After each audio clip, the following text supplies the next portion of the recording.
എല്ലാവർക്കും ടാലൻറ്റ് ഹണ്ടിൻ്റെ പുതിയൊരു വീഡിയോയിലേക്ക് സ്വാഗതം. ഈ വീഡിയോയിൽ നമ്മൾ നോക്കാൻ പോകുന്നത് 5ാം ക്ലാസ്സിന് നിങ്ങൾക്ക് ഓണപരീക്ഷയിൽ അടിസ്ഥാന പാഠാവലിയിൽ നിന്നും പ്രതീക്ഷിക്കാവുന്ന ചോദ്യങ്ങളാണ്. ഒരുപാട് ചോദ്യങ്ങളുണ്ട്. എല്ലാ ചാപ്റ്ററിൽ നിന്നുമുള്ള പ്രധാനപ്പെട്ട ചോദ്യങ്ങളാണ് നമ്മൾ വീഡിയോയിൽ ഉൾപ്പെടുത്തിയിട്ടുള്ളത്. ഈ വീഡിയോയിൽ നമുക്കത് കംപ്ലീറ്റ് ചെയ്യാൻ പറ്റിയിട്ടില്ലെങ്കിൽ ഈ വീഡിയോയ്ക്ക് ശേഷം നമ്മൾ അടുത്തൊരു വീഡിയോ അപ്ലോഡ് ചെയ്യുന്നതാണ്. പ്രധാനപ്പെട്ട ചോദ്യങ്ങളാണ്. നമുക്ക് ഓരോ ചോദ്യങ്ങളായിട്ട് നോക്കാം. നിങ്ങൾ ചാനൽ സബ്സ്ക്രൈബ് ചെയ്ത് നോട്ടിഫിക്കേഷൻ ഓൺ ആക്കി വെക്കുക. എന്നാൽ മാത്രമേ നിങ്ങൾക്ക് നമ്മൾ അപ്ലോഡ് ചെയ്യുന്ന സമയത്ത് തന്നെ വീഡിയോ കിട്ടുള്ളൂ. നോക്കാം. ടോട്ടോമോസ് സ്കൂളിലെ കായികമേളയുടെ സവിശേഷതകൾ കണ്ടെത്തി എഴുതും. നമ്മൾ ടോട്ടോമോസ് സ്കൂളിനെ കുറിച്ച് പഠിച്ചിട്ടുണ്ടായിരുന്നു. അവിടുത്തെ കായികോത്സവത്തിന് ഒരു സവിശേഷതയുണ്ട് അല്ലേ? അത് നമ്മൾ പാഠത്തിൽ വ്യക്തമായി പഠിച്ചതാണ്. എന്താണ് ആ സവിശേഷത? ടോട്ടോമോസ് കായികമേളയുടെ സവിശേഷത മീൻ വായിലൂടെ കയറിയുള്ള ഓട്ടമായിരുന്നു. ഒരു വലിയ മീനിൻ്റെ രൂപം അതിൻ്റെ വായിലൂടെ കയറി വാലറ്റത്തിലൂടെ പുറത്തിറങ്ങുന്നതാണ് കളി. പിന്നീടുള്ള കോബായാക്ഷി മാസ്റ്ററും മറ്റ് അധ്യാപകരും ചേർന്നുള്ള വടംവലി മത്സരമാണ്. മത്സരം നിയന്ത്രിക്കുന്ന ചുമതല കുട്ടികൾക്ക് നൽകിയിരുന്നു. എല്ലാ കുട്ടികളെയും പങ്കെടുപ്പിച്ച് റിലേ മത്സരവും നടന്നു. ട്രോഫികളും ഷീൽഡും പണവും ഒന്നുമല്ല മാസ്റ്റർ സമ്മാനമായി നൽകിയിരുന്നത്. തടിയൻ ചേന, മത്തങ്ങ, ഉരുളക്കിഴങ്ങ്, ഒരു പിടിച്ചീര എന്നിവയൊക്കെയായിരുന്നു സമ്മാനങ്ങൾ അല്ലേ? ഒരു വ്യത്യസ്തമായ കായികോത്സവമാണ് അല്ലേ? നമ്മുടെ കായികോത്സവം നമ്മുടെ സ്പോർട്സ് പോലെയാണോ? ഓട്ടവും ചാട്ടവും ഹൈ ജമ്പ്, ലോങ് ജമ്പ് അങ്ങനെയാണോ? അല്ല. ഒരു വ്യത്യസ്തമായ കായിക ഇനങ്ങളും അതുപോലെ തന്നെ സമ്മാനങ്ങളും അല്ലേ? ട്രോഫിയും മെഡലും സർട്ടിഫിക്കറ്റും ഒന്നും അല്ല അവിടെ സമ്മാനമായിട്ട് കൊടുത്തത്. രണ്ടാമത്തെ ചോദ്യം നോക്കും. ഒറ്റ ഓട്ടത്തിൽ തികച്ചും നിസ്സാരമെന്ന് തോന്നാം. റിലേ മത്സരത്തെക്കുറിച്ച് ലേഖകൻ ഇങ്ങനെ പറയാൻ കാരണമെന്ത്? പടവുകൾ സാധാരണമാം വീതം നേർത്തതും ഇടുങ്ങിയതുമാണ്. മാത്രമല്ല ഓരോ കാൽവെപ്പിലും ഒന്നിലേറെ പടികൾ ചാടി കയറാൻ അനുവദിക്കപ്പെട്ടിട്ടില്ല. നീളക്കൂടുതലുള്ളവരോ പുറം പോലെ പരന്ന കാലുകളുള്ളവരോ ആണെങ്കിൽ ഓട്ടം പ്രയാസമുള്ളതായിരിക്കും. അതുകൊണ്ടാണ് ലേഖകൻ റിലേ മത്സരത്തെ ഒറ്റ നോട്ടത്തിൽ തികച്ചും നിസ്സാരമെന്ന് തോന്നാമെന്ന് പരാമർശിച്ചിട്ടുള്ളത്. ഇനി മൂന്നാമത്തെ ചോദ്യമാണ്. താനങ്ങ് തന്നോടെ കുന്നുകൾ പിന്നാലെ കാനനം നോക്കി നടന്നാൽ പിന്നെ. ഈ വരികളുടെ ആശയം വ്യക്തമാക്കുക. ഇത് നമുക്ക് പാഠഭാഗത്ത് പഠിക്കാനുള്ള വരിയാണ്. ഈ വരികളുടെ ആശയം വ്യക്തമാക്കുക. ഇതൊരു പ്രധാനപ്പെട്ട ചോദ്യമാണ്. പലപ്പോഴും നമുക്ക് ആർക്കും ലഭിക്കില്ല. കാരണം നമ്മൾ കവിത നന്നായിട്ട് പഠിച്ചിട്ടുണ്ടെങ്കിൽ മാത്രമേ നമുക്ക് അതിൻ്റെ വരികളുടെ ആശയം എഴുതാൻ പറ്റുള്ളൂ. ശരിയല്ലേ? അപ്പോൾ നിങ്ങൾ എന്ത് ചെയ്യണം? കവിതയുടെ ആശയങ്ങൾ പഠിക്കുക. നമ്മൾ ഈ ഒരു വീഡിയോയിൽ നമ്മൾ ഒരു 2-3 സെറ്റ് ഓഫ് വരികളുടെ ആശയങ്ങൾ പറയുന്നുണ്ട്. നമ്മൾ പാഠത്തിൽ പഠിച്ചത് തന്നെ അത് ഓർത്ത് വെക്കുക. വരികളുടെ ആശയം നിങ്ങൾക്ക് ഇപ്പം നമ്മൾ പറയുന്ന ഉത്തരം ഉണ്ടല്ലോ, ഈ വരികളുടെ ആശയം എന്താണ്? കുട്ടികൾ മുൻപിൽ നടക്കുകയും കന്നുകാലികൾ പുറകെയും നടന്നു. നടന്നാൽ പിന്നെ എന്നീ വാക്കുകളിൽ ആൺ ശബ്ദത്തെ സൂചിപ്പിക്കാനാണ് നടന്നാൻ എന്ന് പറഞ്ഞിരിക്കുന്നത്. പെൺ ശബ്ദമാണെങ്കിൽ ആൾ എന്ന് വരും. ഇവിടെ നമ്മൾ ഈ ഒരു 2 വരിയുടെ ആശയം നമ്മൾ മനസ്സിലാക്കിയല്ലോ. ഇനി നമ്മളോട് നമ്മുടെ എക്സാമിന് ചോദിക്കുകയാണ്, നിങ്ങൾ പഠിച്ച ഈ കവിതാ ഭാഗത്തിൻ്റെ ഒരു ആസ്വാദനക്കുറിപ്പ് എഴുതാൻ നമ്മളോട് പറയുകയാണ്. അങ്ങനെ പറയുന്ന സമയത്ത് നിങ്ങൾക്ക് ഈ വരികളും അതിൽ ചേർക്കാവുന്നതാണ്. കാരണം ആ ഒരു കവിതയുമായി ബന്ധപ്പെട്ട വരിയാണല്ലോ ഇത്. അപ്പം നിങ്ങൾ ഈ ഒരു വരീൻ്റെ ആശയം പഠിച്ചിട്ടുണ്ടെങ്കിൽ നിങ്ങൾക്ക് 2 ഉപകാരമുണ്ട്. ആസ്വാദനക്കുറിപ്പ് ചോദിക്കുകയാണെങ്കിൽ അതിലും എഴുതാം. വരികളുടെ ആശയമാണ്, ഈ വരികളുടെ ആശയമാണ് ചോദിക്കുന്നതെങ്കിൽ ഇതിലും എഴുതാം. അപ്പോൾ ഈ ഒരു വരികളുടെ ആശയം നിങ്ങൾക്ക് മനസ്സിലായല്ലോ. ഇനി നമുക്ക് വരികളുടെ ആശയം വ്യക്തമാക്കുക എന്ന് പറഞ്ഞിട്ട് കുറച്ച് ചോദ്യങ്ങളുണ്ട്. ഒരു 3 സെറ്റ് ഓഫ് വരികളുണ്ട്. അതിൻ്റെ ആശയം നമുക്ക് വ്യക്തമായി പഠിക്കാം. 4ാമത്തെ ചോദ്യം നോക്കൂ. പക്ഷികൾ പാറുമ്പോൾ ചായ പിടിക്കാൻ പാനയാക്കമല്ലേ എല്ലാവരും ഓടി ഓടി. അതായത് വെയിലത്ത് പക്ഷികൾ പറക്കുമ്പോൾ അവയുടെ നിഴൽ മണ്ണിൽ കാണാം. ആ നിഴലിനെ പിടിക്കാൻ കുട്ടികൾ പോയ കാര്യമാണ് ഇവിടെ പറയുന്നത്.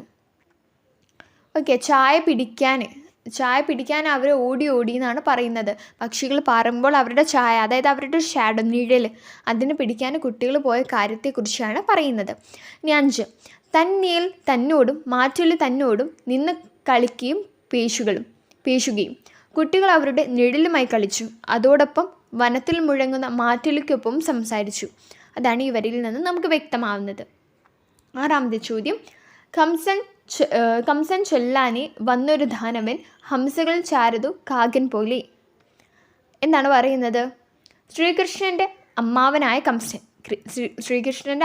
കംസൻ. അദ്ദേഹത്തെ കൊല്ലാൻ പല തന്ത്രങ്ങളും സ്വീകരിച്ചു. ധാരാളം അസുരന്മാരെ പല രൂപങ്ങളിൽ കൃഷ്ണവധത്തിനായി അയച്ചു. അവരെല്ലാം കൃഷ്ണൻ വധിച്ചു. ഇവിടെ ഈ കാട്ടിൽ കളിച്ചുകൊണ്ടിരുന്നപ്പോഴും കൃഷ്ണനെ കൊല്ലാൻ കംസൻ പറഞ്ഞയച്ച അസുരൻ വരികയാണ്. അതാണ് പറയുന്നത്. നിങ്ങൾക്ക് ഓർമ്മയുണ്ടോയെന്നറിയില്ല, കൊച്ചു ടി വിയിൽ പണ്ടൊരു സീരീസ് ഉണ്ടായിരുന്നു, ഒരു കാർട്ടൂൺ ഉണ്ടായിരുന്നു, ലിറ്റിൽ കൃഷ്ണ എന്ന് പറഞ്ഞിട്ട്. അതിൽ നമുക്ക് ഹംസനൊക്കെ കുറിച്ച് കാണാം അല്ലേ. അതുപോലെ തന്നെ ശ്രീകൃഷ്ണനെ വധിക്കാനായിട്ട് ഒരുപാട് പേരെ പറഞ്ഞയക്കുന്നതൊക്കെ ഉണ്ട്. ആ വരുന്നവരെല്ലാം ശ്രീകൃഷ്ണൻ എന്ത് ചെയ്യുന്നുണ്ട്? വധിക്കുന്നുമുണ്ട്. ഇനി 7ാമത്തെ ചോദ്യം, അതും വരികളുടെ ആശയം വ്യക്തമാക്കാനാണ്. വരികൾ ശ്രദ്ധിക്കൂ. പുണ്യങ്ങൾ ചെയ്തുള്ള പൈതങ്ങളിലങ്ങനെ കണ്ണനുമായി കളിക്കും നേരം. പുണ്യങ്ങൾ ചെയ്തുള്ള പൈതങ്ങളിലങ്ങനെ കണ്ണനുമായി കളിക്കും നേരം. ഇതെന്താണ് പറയുന്നത്? ഈ വരികളുടെ ആശയം എന്താണ്? അങ്ങാടിയിലെ കുട്ടികളെയാണ് കവി ഇങ്ങനെ വിശേഷിപ്പിക്കുന്നത്. അവർ പുണ്യം ലഭിച്ചവരായതുകൊണ്ടാണ് കണ്ണൻ്റെ കൂടെ കളിക്കാൻ സാധിക്കുന്നത് അല്ലേ. ശ്രീകൃഷ്ണൻ്റെ കൂടെ, കണ്ണൻ്റെ കൂടെ അവർക്ക് കളിക്കാൻ സാധിക്കുന്നത് എന്തുകൊണ്ടാണ്? അവർ പുണ്യം ചെയ്തവരായതുകൊണ്ടാണ് എന്നാണ് ഈ വരികളിൽ സൂചിപ്പിക്കുന്നത്. മനസ്സിലായോ? ഇനി നമുക്ക് 8ാമത്തെ ചോദ്യം കൂടി നോക്കാം. 8ാമത്തെ ചോദ്യം എന്താണ്? കാട്ടിൽ പോയ കണ്ണനും കൂട്ടുകാരും അവിടെ എന്തെല്ലാം കളികളിലാണ് ഏർപ്പെട്ടത്? നിങ്ങൾ കളിക്കുന്ന കളികളുമായുള്ള സാമ്യ വ്യത്യാസങ്ങൾ ചർച്ച ചെയ്യുക, താരതമ്യം ചെയ്ത് കുറിപ്പ് തയ്യാറാക്കുക. നമ്മൾ കണ്ടു, കാട്ടിൽ പോയ കണ്ണനും കൂട്ടുകാരൊക്കെ അവിടെ ഒരുപാട് പ്രകൃതിയോടൊത്തുള്ള കളികൾ കളിക്കുന്നുണ്ടല്ലേ. പക്ഷേ അത് നമ്മളിൽ നിന്ന് വ്യത്യസ്തമല്ലേ. നമ്മളിപ്പോൾ അങ്ങനെയാണോ? അല്ല, നമ്മൾ ഫോണിലുള്ള ഓരോ ഗെയിംസൊക്കെയാണ് കളിക്കാറുള്ളത്. അതാണ് പറയുന്നത്, നമ്മുടെ കൃഷ്ണനും നമ്മളുമായി ബന്ധപ്പെട്ടുള്ള സാമ്യ വ്യത്യാസങ്ങൾ ഉൾപ്പെടുത്തി ഒരു താരതമ്യ കുറിപ്പ് തയ്യാറാക്കാനാണ് പറഞ്ഞിട്ടുള്ളത്. അമ്പാടിയിൽ കണ്ണനും കൂട്ടുകാരും അവർ താമസിക്കുന്ന പരിസരങ്ങളോടും കാടിനോടും ഇണങ്ങി ജീവിച്ചവരാണ്. പശുക്കളും കന്നുകുട്ടികളും കാട്ടിലെ പക്ഷികളും മൃഗങ്ങളും ഏറ്റവും അടുത്ത കൂട്ടുകാരായിരുന്നു. ഓക്കെ, അവരുടെ കൂട്ടുകാരെന്ന് പറയുന്നത് പ്രകൃതിയിലെ ഓരോ ജീവികളായിരുന്നു.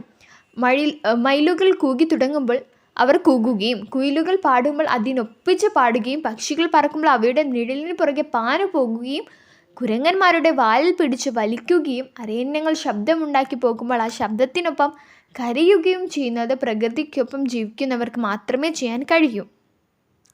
ഇന്നത്തെ കുട്ടികൾ കൂടുതലും കമ്പ്യൂട്ടറിൻ്റെയും മൊബൈൽ ഫോണിൻ്റെയും മുന്നിലാണ് കളിക്കാനിരിക്കുന്നത്. ചില കുട്ടികൾ പന്തുകളി, ക്രിക്കറ്റ്, ബാസ്കറ്റ്ബോൾ, വോളിബോൾ, ഷട്ടിൽ തുടങ്ങിയ വിനോദങ്ങളിൽ ഏർപ്പെടാറുണ്ട്. നാടൻ വിനോദങ്ങളായ കുഴിപ്പന്തുകളി, കിളിത്തട്ട്, ചില്ലുകളി, കുട്ടിയും കോലും എന്നിവയിൽ ഏർപ്പെടുന്നത് ഉൾനാടൻ ഗ്രാമപ്രദേശങ്ങളിലുള്ളവർ മാത്രമേ ഉള്ളൂ. അപ്പോൾ ഇവിടെ നമ്മൾ കാട്ടിൽ പോയ കണ്ണനും കൂട്ടുകാരും അവരുടെ കളികളും നമ്മുടെ കളികളും തമ്മിലുള്ള വ്യത്യാസം അല്ലേ. അവരുടെ ചുറ്റുപാടും വ്യത്യാസമുണ്ട്, നമ്മുടെ ചുറ്റുപാടും വ്യത്യാസമുണ്ട്. അവർ കളിച്ചിരുന്നത് എന്താണ്? പ്രകൃതിയോടൊത്തുള്ള കളികളായിരുന്നു. അവരുടെ കൂട്ടുകാരെന്ന് അറിയുന്നത് പ്രകൃതിയിലെ ഓരോ ജീവികളായിരുന്നു, കാട്ടിലെ ഓരോ ജീവികളായിരുന്നു.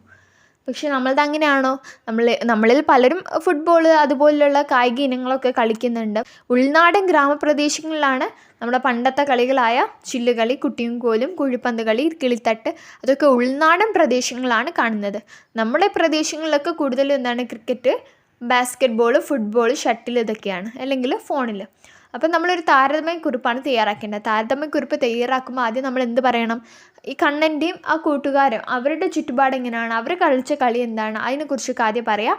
ശേഷം നമ്മളെങ്ങനെയാണ് എന്നതും കൂടി എഴുതി വയ്ക്കുക. നമ്മളെ ഈ പ്രായത്തിലുള്ള, അതായത് ഈ ജനറേഷനിലുള്ള കുട്ടികൾ എങ്ങനെയാണ്, അവരുടെ കളികൾ എന്തൊക്കെയാണ്, പ്രകൃതിയോട് ഇണങ്ങിയതാണോ, അങ്ങനെയുള്ളതും കൂടി എഴുതി വെക്കുക. ഈ ഒരു വീഡിയോയിൽ നമ്മൾ ഇത്തരം ചോദ്യങ്ങൾ മാത്രമാണ് ഡിസ്കസ് ചെയ്യുന്നത്. മറ്റൊരു വീഡിയോയുമായി നമ്മൾ ഉടൻ വരുന്നതാണ്. അടിസ്ഥാന പാഠാവലിയുടെ ചോദ്യങ്ങൾ അടങ്ങുന്നത് തന്നെ. അതോടൊപ്പം തന്നെ നമ്മൾ ഇംഗ്ലീഷിൻ്റെ ഒരു മാരത്തോൺ വീഡിയോ അപ്ലോഡ് ചെയ്തിട്ടുണ്ടായിരുന്നു. ഇംഗ്ലീഷ് പരീക്ഷയ്ക്ക് നിങ്ങൾക്ക് വരാവുന്ന എല്ലാ ചോദ്യങ്ങളും നമ്മൾ ആ ഒരു വീഡിയോയിൽ ഉൾപ്പെടുത്തിയിട്ടുണ്ട്. ആ വീഡിയോ നിങ്ങൾ തീർച്ചയായും കാണണം, ഇംഗ്ലീഷ് പരീക്ഷയ്ക്ക് മുൻപ് തന്നെ. അതോടൊപ്പം നമ്മൾ അടിസ്ഥാന പാഠാവലിയുടെ ഒരു മോഡൽ ക്വസ്റ്റ്യൻ പേപ്പർ അപ്ലോഡ് ചെയ്തിട്ടുണ്ടായിരുന്നു. ഒരു ക്വസ്റ്റ്യൻ പേപ്പർ തന്നെ അപ്ലോഡ് ചെയ്തിട്ടുണ്ടായിരുന്നു അടിസ്ഥാന പാഠാവലിയുടേത്. അത് കാണാത്തവരുണ്ടെങ്കിൽ അതും തീർച്ചയായും പോയി കാണണം. മറ്റൊരു വീഡിയോയുമായി നമുക്ക് വീണ്ടും കാണാം. താങ്ക്